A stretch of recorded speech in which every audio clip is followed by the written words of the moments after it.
Welcome back, friends, to my channel that is Unfolding Path. So, yesterday we had completed till Article 110, which talks about definition of money bill. और फिर उसके बाद हम लोग bills में आ गए थे और article 101 that is assent to the bills. अभी हम लोग कंप्लीट करने की कोशिश कर रहे हैं part fifth of the constitution that is parliament, जो कि चैप्टर है, वन ऑफ द चैप्टर है, दैट इज़ चैप्टर थर्ड है, विच कंस्टिट्यूट ऑफ आर्टिकल 79 से लेकर 122 तक. उसी सीरीज़ में हम लोग आर्टिकल 111 तक पहुंच चुके हैं. बस 10 आर्टिकल और, है ना. सो फिर आर्टिकल 101 111 क्या कहता है? असेंट टू बिल्स, है ना. कोई भी बिल अगर पास हो जाता है दोनों हाउसेस से, तो फिर उसको प्रेजेंट किया जाता है किसके सामने? प्रेसिडेंट के सामने. अब उसको प्रेसिडेंट क्या करता है? व्हाट प्रेसिडेंट डज इट, उसके पास दो चीज़ें होती हैं. या तो फिर वो उस बिल को असेंट दे दे और वो बिल एक्ट बन जाए, ठीक है, बिल बिकम्स एन एक्ट और लॉ, ठीक है. या फिर अपनी वीटो पावर्स यूज़ करे. वेटो पावर्स हम लोग पढ़ते हैं ना, जैसे फॉर एग्जांपल यूएनओ की बॉडीज़, यूएन सिक्योरिटी काउंसिल्स, है ना. तो उसमें 5 कंट्रीज़ हैं. कौन कौन सी कंट्रीज़ है? Late me know in the comment section, ठीक है, which have their veto powers. उनमें से अगर कोई भी एक मना कर देता है तो फिर सारा खेल ख़त्म, है ना. कुछ भी पास नहीं होगा. जैसे कि हमारे न्यूक्लियर सप्लाई ग्रुप्स, है ना, इन सब में हमारा हुआ था. So let us come back to our class. So veto powers जो है प्रेसिडेंट का, वो नेगेटिव पावर्स हैं. पहला है एब्सोल्यूट वेटो, ठीक है. नेगेटिव पावर्स क्यों कहा गया है? बिकॉज़ जो वेटो पावर्स है वो कहीं न कहीं बिल को रोकते हैं, राइट? तो इसलिए नेगेटिव पावर्स इसको दर्जा दिया गया है कहीं न कहीं. और भी डिफरेंट इंटरप्रिटेशंस है, कनोटेशंस है. Okay, if you know then let me know. और I will also try to search about it in a perfect way. Okay. अब आते हैं एब्सोल्यूट वेटो. एब्सोल्यूट वेटो क्या होता है? प्रेसिडेंट क्या करता है? रिजेक्ट करता है the bill completely. Absolute veto में क्या होता है कि प्रेसिडेंट डायरेक्टली कंप्लीटली बिल को रिजेक्ट कर देता है. भाई मैं इसको साइन नहीं करूँगा, मैं इसको एसेंट नहीं दूंगा. ऐसा एब्सोल्यूट वेटो हमारे इंडिया के प्रेसिडेंट के पास नहीं है, ठीक है. कहीं ना कहीं नहीं है बिकॉज वो भी जो भी काम करता है प्रेसिडेंट, वो डी फैक्टो रूलर के हिसाब से करता है. डी फैक्टो रूलर कौन? इज़ दी प्राइम मिनिस्टर, ठीक है, और काउंसिल ऑफ मिनिस्टर के एडवाइस पे, ठीक है. अब आते हैं सस्पेंसिव वीटो. तो फिर प्रेसिडेंट क्या है? वो डी फैक्टो रूलर है और तो प्रेसिडेंट डी ज्यूरे रूलर्स है ना. सस्पेंसिव वीटो क्या होता है? President returns the bill for reconsideration. President उस बिल को रिकंसिडरेशन के लिए रिटर्न कर देता है. अगर if parliament passes it again to the president, अगर प्रेसिडेंट के पास रिकंसिडरेशन जब प्रेसिडेंट दे देता है कि इसको रिकंसिडर करो, अगर पार्लियामेंट को रिकंसिडर करने के बाद वापस अगर प्रेसिडेंट को वही बिल देता है, तो फिर एसेंट मैंडेटरी है किसके लिए? प्रेसिडेंट के लिए. तो this is what suspensive veto. कुछ समय के लिए सस्पेंड कर देना, लाइक दैट.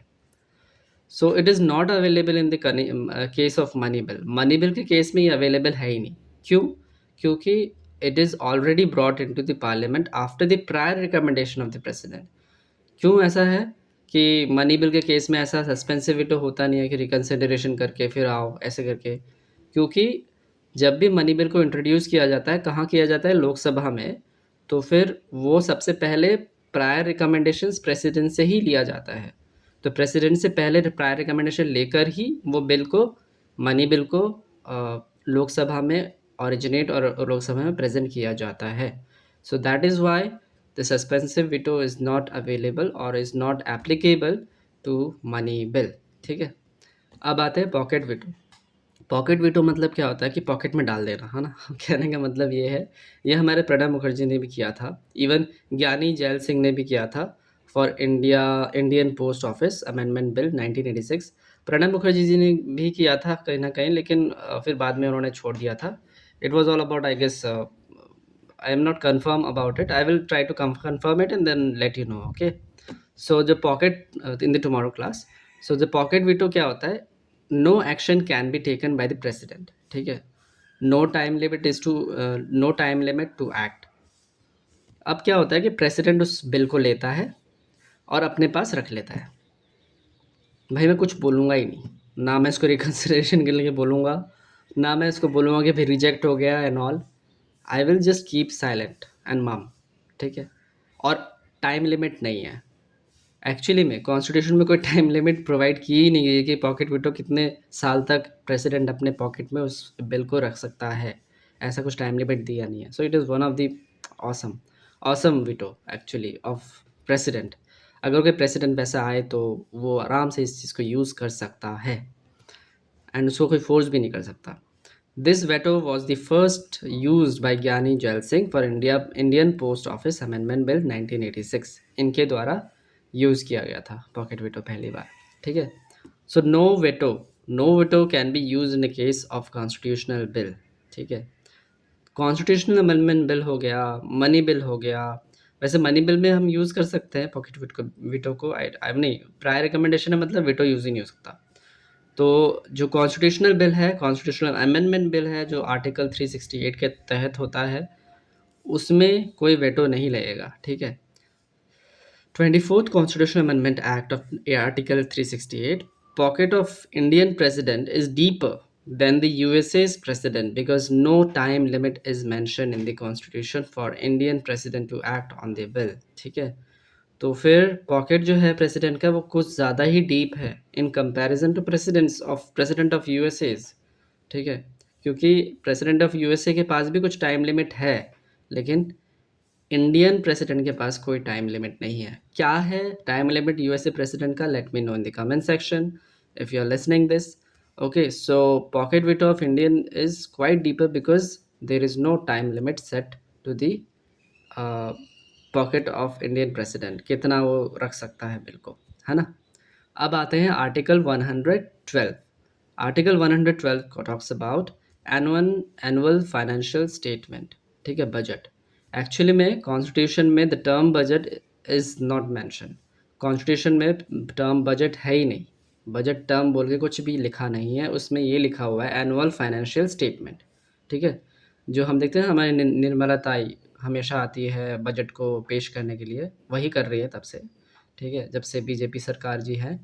तो निर्मला ताई आती हैं एंड हलवा वलवा खा के फिर बजट पेश करती है, right.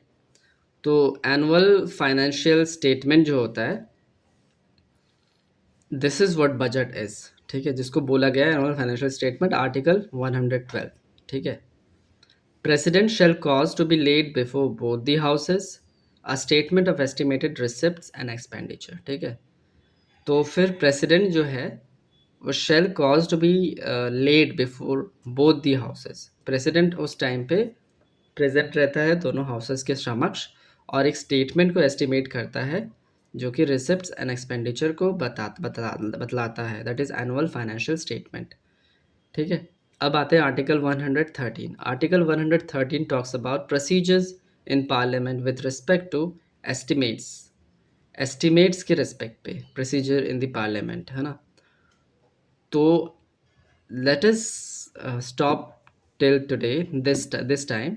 Okay, tomorrow we will complete the article 113. It's quite big one, that's why I'm getting stopped, because अगर मैं इसको करना स्टार्ट कर दिया तो फिर बहुत टाइम निकल जाएगा। ठीक है। तो इसीलिए मैं अभी स्टॉप करता हूँ, अभी तक यहीं रहने देते हैं 112 तक। Tomorrow we will complete this and try to complete the whole actually. ठीक है, जितना हो सके, है ना। सो बिकॉज़ वो लिंकेज है, वो लिंकेज नहीं टूटना चाहिए। तो प्रोसीजर्स जितने भी आते हैं बजट के ऊपर, वो सारा का सारा लिंकेज मैं कल से परफेक्टली बता दूंगा। Okay, bye bye.